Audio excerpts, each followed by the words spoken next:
Fairies, in the fantasy series Artemis Fowl by Owen Colfer, are fictional beings, usually shorter than a human, who possess magic properties.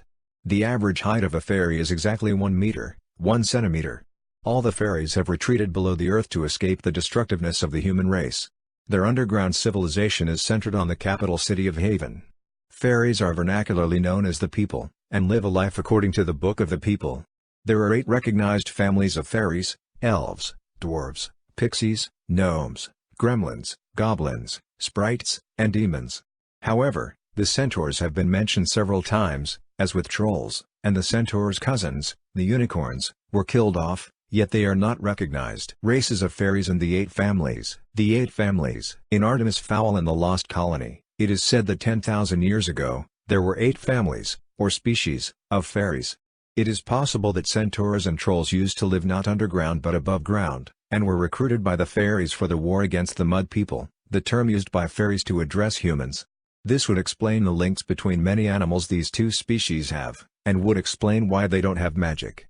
Centaurs are also cousins of unicorns, so they couldn't be in the fairy family without the unicorns. The fairies, however, are mostly humanoid. Warlocks are also part of the fairy world. They are extremely magical fairies that originate under unknown circumstances. Elves. Elves are similar in appearance to humans, but are around 1 meter tall. They have pointy ears and tan skin, and it is mentioned in the first book that one theory of their evolution is that they evolved from the pterosaurs, which may explain their apparent love of flying, as well as the small nub of bone located on their shoulder blades. However, such a drastic evolutionary leap is unlikely, and therefore it is more likely that they, as well as many of the other fairy species, actually evolved from a shared common ancestor, possibly even from an offshoot of human evolution. Elves have the gift of tongues, which allows them to speak any language. Elves have several types of magic. They can heal themselves and others, can shield themselves, which makes them appear invisible by vibrating at high speeds so the human eye cannot see them, can create positive magical vibes, and they have the mesmer. It is also hinted in the first book that some fairies have the power of telekinesis, but this may only be the case for warlocks. Captain Holly Short, the late Commander Julius Root, current Commander Trouble Kelp, and his brother, Corporal Grub Kelp, are all elves. Elves are the first of the 8 families of fairy people. And are dwarves. Dwarves look like small humans, but are less proportional than elves. Dwarves have many abilities. They can unhinge their jaws to chew through earth extremely quickly. When digging, they shovel the dirt into their mouth, digest it to remove any useful minerals, then, sometimes for self-defense or as a weapon, excrete the remnants. Their spit glows in the dark and hardens once it leaves their mouths. Dwarf spittle is also a sedative, as seen in the 5th book, and is used to ward off evil spirits, as seen in the 8th book.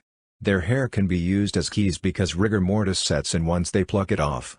When the hair is still attached to the dwarf, they can be used to detect vibrations. Since dwarves can drink water by absorbing it through their pores, if they go long enough without drinking, their pores create a vacuum effect, allowing them to stick to walls. Dwarves can use gas consumed in tunneling to flatulate with colossal power, enough to knock out trolls. Their flatulence also is a byproduct of a gas used for deep-sea divers to prevent the bends. They also have the gift of tongues.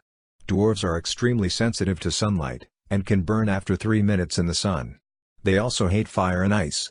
Dwarves despise goblins as a general rule, and often erupt in turf wars against them. Another ability was shown in Book 6, where Diggums touched his beard to a deep cut on his head, which resulted in the wound sewing itself together with only a scar left in its place. They are also shown in the 7th book with the ability to trim the weight, in which they rapidly mobilize their body fat as dwarf gas to rapidly escape dangerous situations. Dwarves can only use this ability every 10 years, and it is usually triggered by great stress. Goblins. Goblins are reptilian fairies, often described as upright, raptor-like creatures, minus the claws and feathers. They are quite stupid as they have brains the size of rats, but they can still talk and, to a certain extent, work machinery like lasers and sometimes even computers. They have the ability to create fireballs in their hands, or shoot them through their nostrils, sometimes by inhaling fireballs created in their own hands. Groups of goblins are involved in an ongoing turf war with groups of dwarves. They make their clothing from their own shed skin. In Book 3, Holly describes goblins as evolution's little joke, with the reasoning, pick the dumbest creatures on the planet, and give them the ability to conjure fire. Notable goblins include General Scaling, who was killed along with Julius Root in Book 4, also a general in the Goblin Revolution and public enemy number 2, after Opal Cowboy. Also there are General Sputa and Flibum, leaders of the Triad, and Captain, now Lieutenant after killing Gnol and Amon, Nile, a young, cocky goblin captain also enlisted in the Goblin Revolution. Another notable goblin is Lieutenant Pole. He was the leader of the Goblin hit squad who nearly killed Root and Butler in Book 2. After straying too close to an avalanche to inspect the bodies of Butler and Root, a 1-ton pane of ice put some big hole in Lieutenant Pole. I could see right through him. And I don't mean that like he was a bad liar. In the words of Amon, gnomes are seen and mentioned in every book, but we are not told very much about their race in general. They are described as being about 2 feet tall. We know that some of them are professional wrestlers. Fairy wrestling is done in zero-gravity chambers. Gnomes have been described as slightly stupid and very argumentative, and that they have massive backsides. It is not mentioned on whether or not gnomes are a family of the fairies. There is more or less one notable gnome mentioned in the Artemis Fowl series, Arxuli, as the successor to Julius Root. Gerbil Argon is also a gnome. Pixies like to play tricks like stealing horses at night and bringing them back in the morning with their manes tangled. Pixies appear more childlike and grow the same height as a young child, with their giant heads being largely disproportionate to their bodies. These fairies are regarded as walking therapy by other fairies, due to their innocent faces and usually sunny exuberance. Pixies have the gift mesmer and the gift of tongues. They have large brains, fragile skulls, small lungs, and short legs. Many pixies are extremely cheeky, however, their large skulls and brain makes them susceptible to carry diseases. Today, Opalka Boy and the Brill brothers are members of this family. Sprites are very much like elves, but they have wings and green skin. Most males are flirts, who believe that they are God's gift to women. Their favorite pastime is flying and some have been recorded to try to fly to the moon, but it is doubtful that they succeeded. They have limited healing abilities. In Book 2 it was said sprites can magic away a wart, but gaping wounds are beyond them. They also possess the gift of tongues. Injuring the wings of a sprite can be potentially fatal, as the sprite's main blood vessels are located there. Sprites have the fastest reflexes of any type of fairy, as mentioned in Book 2. Even if Foley had the reaction of a sprite, there was no way that he could draw up all of his hooves before the plasma shock blasted him right out of his specially modified swivel chair. There is a type of sprite called the water sprite which has bat-like wings. A notable sprite is Chix Verbal, a flirtatious, nervous character, who was present in the Foul Manor siege, was injured by the goblins in Book 2, and also allowed Mulch access to his starter chip in Book 4. Another famous sprite is Unix, Turnbull Root's right-hand fairy. Unix had his wings removed in a fight with a troll. Gremlins have only been mentioned once or twice in the Artemis Fowl series. We do not know anything about them, except some work in the LEP. We first heard of them when Commander Root doused his cigar in the coffee cup of a passing gremlin just before he saw the footage of Captain Holly Short's kidnap in the first book. Also, as Root was in the terminal on his way to Foul Manor, the attendant is being mobbed by a large amount of gremlins.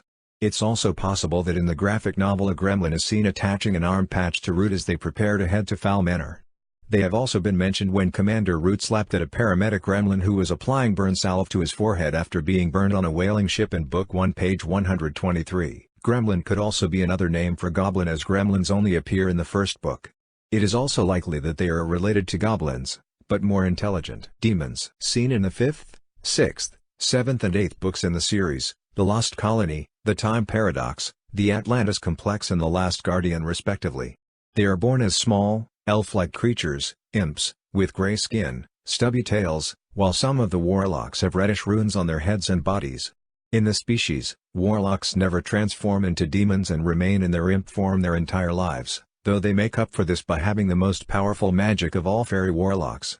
This power allows demons to make time travel possible, turn objects to stone, and even effortlessly remove the ancient fairy hex that had stripped the magic of all fairies who entered human dwellings without invitation, something other warlocks had been struggling to do for centuries. Other imps, when they achieve a certain level of bloodlust, transform through a cocoon process called warping into large beasts, demons, with horns, pointed ears, tough plates on their skin, and extreme physical strength.